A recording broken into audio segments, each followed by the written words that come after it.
She was a Navy Admiral, known for breaking men with a single stare. He was a silent janitor, a single father nobody noticed, until tonight.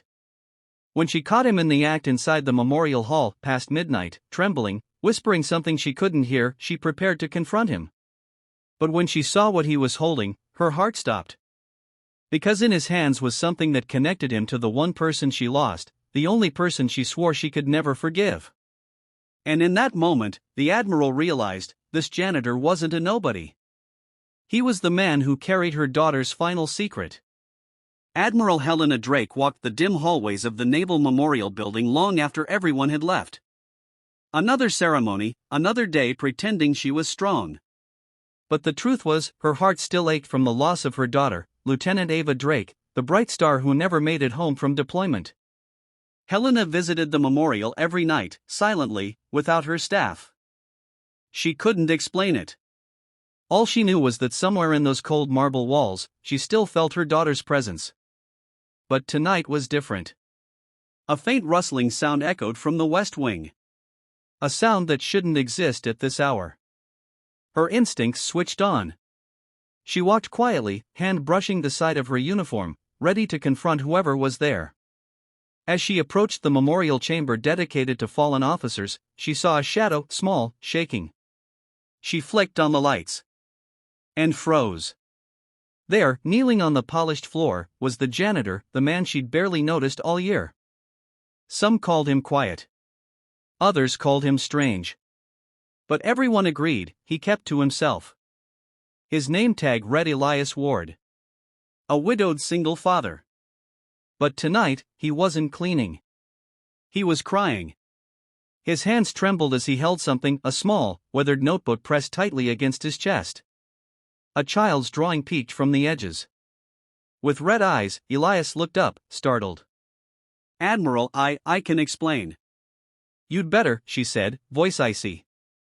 "Why are you in here after hours? And what is that you're holding?" His eyes darted to the notebook. He swallowed hard. "It belongs to someone important." "Important to who?" Elias hesitated, and Helena noticed the exhaustion, the kind that came from years of grief, not days. "It belonged to Lieutenant Ava Drake," he said softly. The world stopped. Helena's heart slammed inside her chest. Her daughter's name.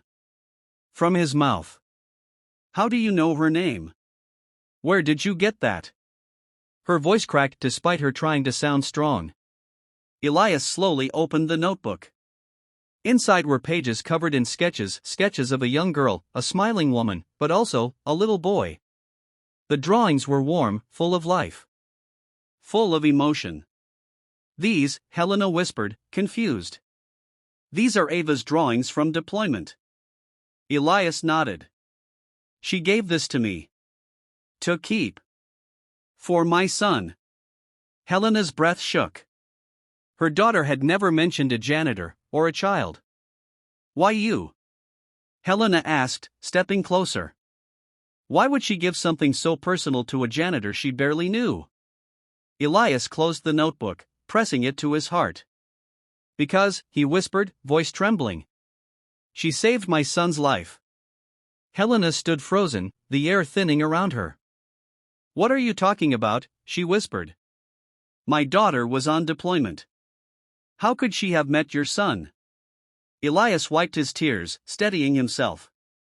"My son, Noah, he's 10 now. But 2 years ago, before Ava's last mission, he was diagnosed with a rare condition. We were at the military clinic. He collapsed in the waiting area, no oxygen, no pulse." His voice cracked. Everyone panicked. Except her. Helena pictured Ava the way she always ran toward danger, not away. "She performed CPR with a calm I've never seen," Elias continued.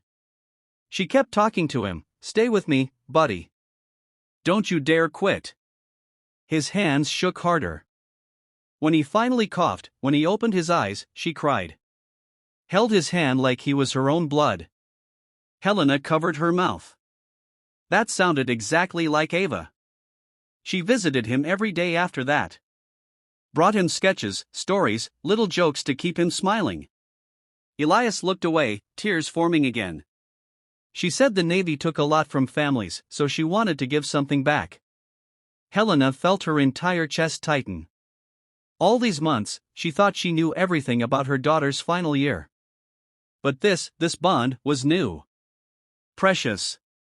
Elias continued, voice barely above a whisper. The day she deployed, she gave me this notebook. She said if anything ever happened to her, I should give it to the one who'd understand her heart. He paused. And Admiral, she meant you. Helena felt her knees weaken. She reached out, slowly, touching the notebook like it was made of glass. Inside were Ava's last words, written in her familiar, looping handwriting. Tell Mom I wasn't afraid. Tell her I finally understood what she sacrificed for me. Helena's breath broke into a sob she could no longer hold back. All the walls she built around her grief shattered. She sank to the floor, beside a janitor she once overlooked, holding the last message her daughter had ever written. Elias whispered, I didn't mean to intrude. I come here to thank her. Every week. She saved my boy's life. This place feels like the only way I can repay her. Helena really looked at him, for the first time. A father. A grateful man. Someone her daughter had loved helping. Elias, she said softly, you don't have to come here alone anymore. His eyes widened. From now on, we remember her together. And for the first time in years, the Admiral wasn't alone in her grief. She had found someone who carried her daughter's light just as deeply as she did.